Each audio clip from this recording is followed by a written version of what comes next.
kunjuk ana ngarsaning Gusti kang gelar jagat ya nduk Hyang Widiwasa Tuhan yang Maha Esa ngono ya yo aku lan sliramu kasembadan ditimbali kalian panjenengane Bapa Tumirin desane Sugih Waras Kecamatan Ngancar Kediri nduk ngono ya yo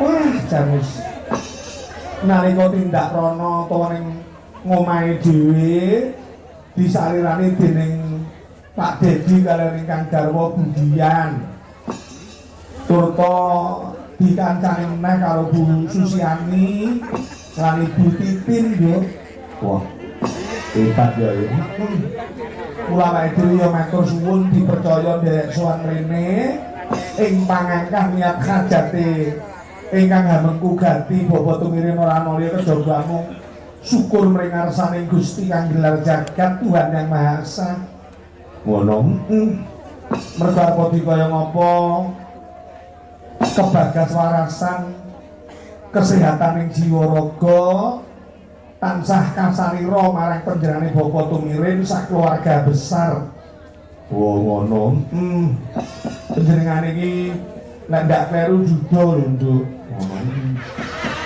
ngono ya ya no mula iki mau yo eneng pundutan lagu sing harus dipinangkani apa tembang kangen wah ngono sebabe apa sebabe iki kelangenane almarhumah ibu tercinta ya kuwi Ibu Puji Utami tembang kangen lho ya diaturake iki kelangenan kesukaan ya Bapak Tumirin dhewe iki saja ya sik sentosa sik semangat ya toh nggone tetep pengen berjuang neruske perjuangan sing utama ya kuwi tentang kesejahteraan kebahagiaane keluarga luwe-luwe putra wayah iya Bapak Tumirin ngene apa ora pengen krama neh ya yo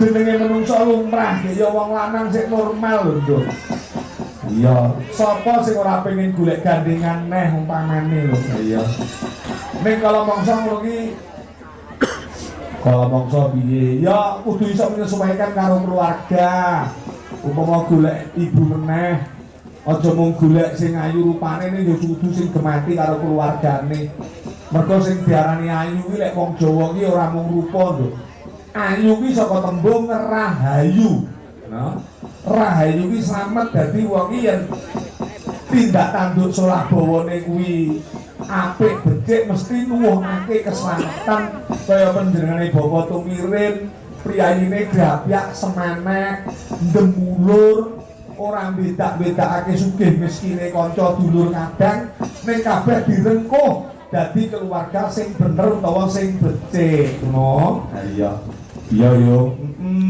mula Bapak Tumirin yo matur suwun diaturake kejaba puji syukur terhadap Tuhan Yang Maha Esa panjenengane matur suwun kanca-kanca dulur-dulur bantuane sing padha rawuh iya arep dikaya ngapa regenga suasanane ning lek sajake iki dulur kanca batih tangga ki ora nglumpuk ngono kuwi ya ndadekke gelane pikir iya ya yo matur suwun jan iya sareh-sareh maton pikuleh awake dhewe ya ora kesusu nek kene iki dianggep omahe dhewe aku mau yen nuwun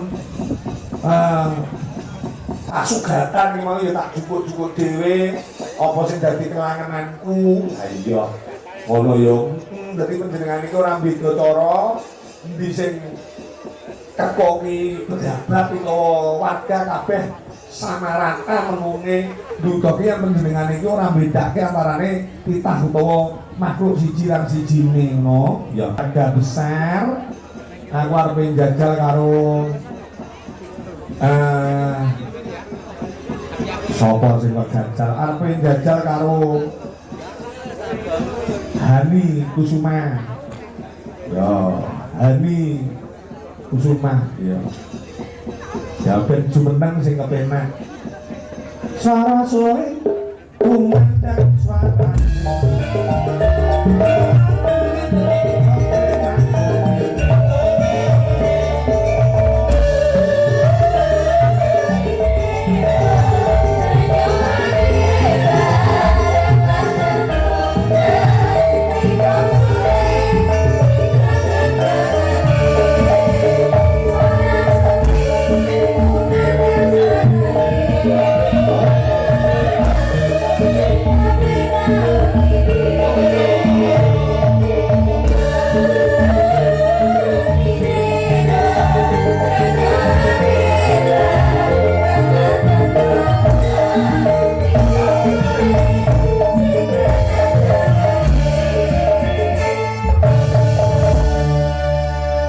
Wilujeng dalu Cahayu. Wilujeng dalu Pak Eko.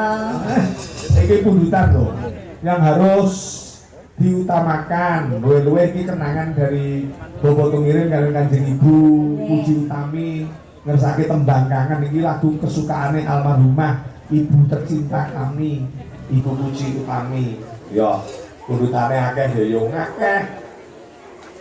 Sing dhisik dhewe mau Negoro Angin, Ari Tresno, Sinarengan, Wirang, Tembang Kangen, Jambu Alas, Gubuk Asmoro, lan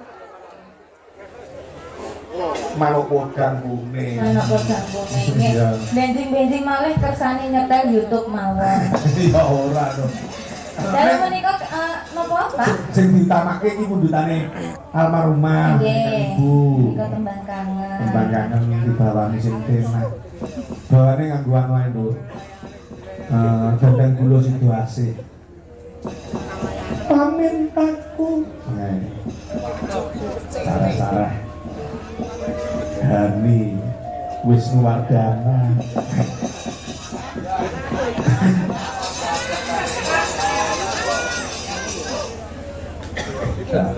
ya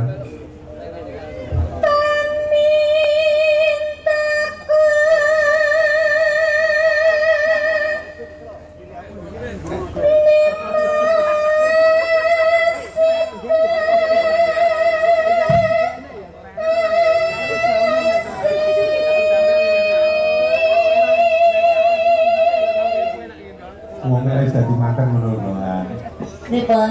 Yo suasana ini sudah lain karo lek regan kaya awakmu kuwi. Jadi seorang putri, seorang perempuan kuwi wis diungku kakung, kudu manut karo sing kakung ngono. Manut niku nek bandane napa sangune per bulan jatah per bulan niku cekap, Pak. Bu, terus maksudmu? Nek rodok kurang ya biasane rodok metutut. Oh iya. Iki napa nggih Ibu? Bener. Pancen wong wedok iki nabune duit. Nek wong lanang kulit. Iya. Jadi aku dibayar ngopo eneng imbal balike seorang perempuan iki ya jumbuh karo tuntutane mergo seorang perempuan iki jaringan ki ada lho. jane iki sepinten-pinten kedahe nggih bersyukur. Wa in sakartum la adidanakum wa la in kafartum inna azabil sadid. Wah, kok iso duwe kata ngono lho. Iya, dadi sapa sing gede syukure ditambah nikmati. Ya, ya, sare-sare.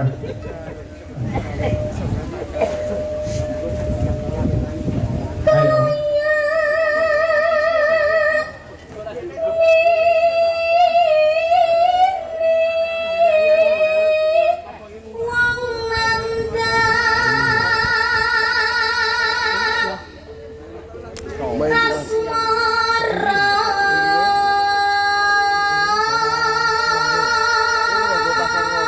Pengenmu dengan situasi apa? Napa to, Pak? Kula sing dhisiki Mbak Puri. Datang tinggal terus nih apa-apa. Ngapunten lho nggih. Wis meneng lah. Wong iki meneng ngoeng. Wong iki kok sesuatu sing cacake anu wis meneng ben mlaku sak. Mboten meneng kok dipleroki Pak Er kok. Loh, lah R ki ketoke merah awakmu ning sandingmu. Oh, ya. Sandekmu ki tegese miyang ya. Ya. Bagus. Iya. Datang kita bersama. Mikir nih kono. Oh nemplek itu.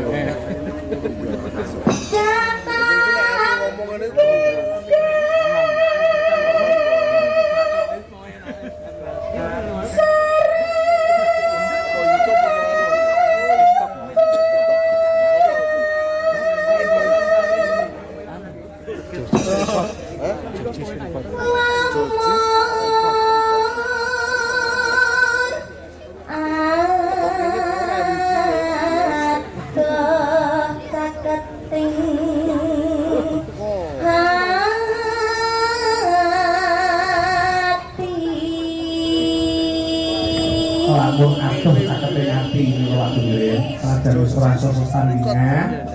Ning ati iki ora iso pisah karo wong sing ditresnani. Dunya nganti yaumul kiamah. Ya. Ono kaya candane Bapak Tumirin, kelane Kang Garwa senajan wis pisah. Utawa pisahake dening Gusti Kang gelar jagat mergo kapundhut ning tresnane karo garwa sing nurunke marang putra-putrane iki dadi pancatane tresna karo keluarga. Berarti niku piyambake sabar menanggung apapun ya. Iya no. Niku wonten dalam Alkitab Pak Eko. Tercantum dalam Alkitab. Oh. 1 Korintus 13 ayat 4 sampai dengan 7. Apa tuh? Kasih itu sabar, kasih itu tidak cemburu, kasih itu tidak sombong. Oh iya iya. Kasih itu sabar menanggung segala apapun, kasih itu mengharap segala apapun, Hebat. kasih itu percaya segala apapun. Iya iya.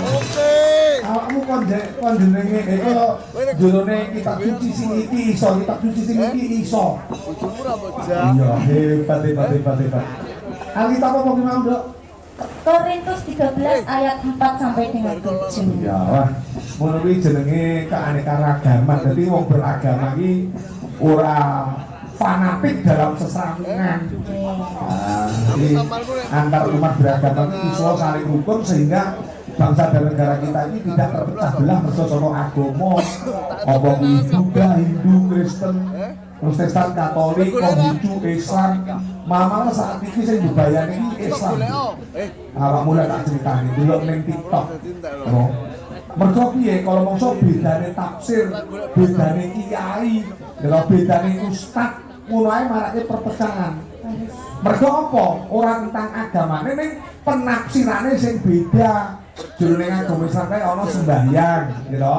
Sembahyange nek pas subuh kae ana sing gunake doa kemuk, ana sing ndak gunake ngono ki ana. Terus wayang Idul Fitri kalau mongso tanggal dinane ora padha. Kuwi dadi perbedaan. Ning kabeh perbedaan iki apa aja ndadekake perpecahan.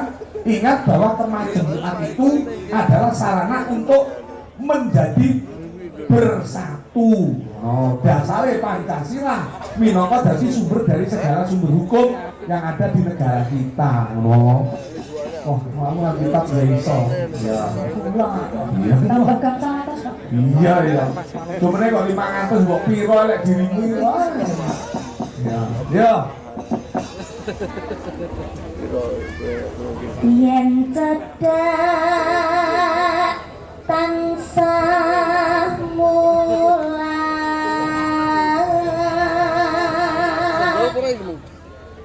Aman enggak? Enggak single ya. Asik.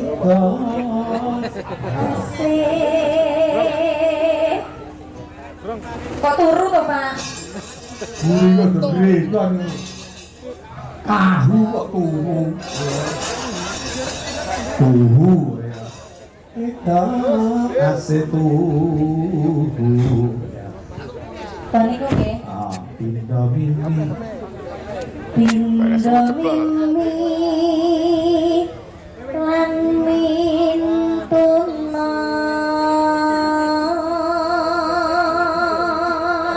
Luwe to, Be? Lah kok pindho mimi lan mie goreng kok tak pesene. Ora awakmu lho, kamu perhatian karo JP ora. Lah kula nek kadung terus cinta yo gemati rama. Dene iya roh kelakuan Jibri piye. Oh genah kok. Kok jan blas gak nurun bapak itu. Bapak lerek ngurus. Yo. Ngomong aja kayak gitu. Ayo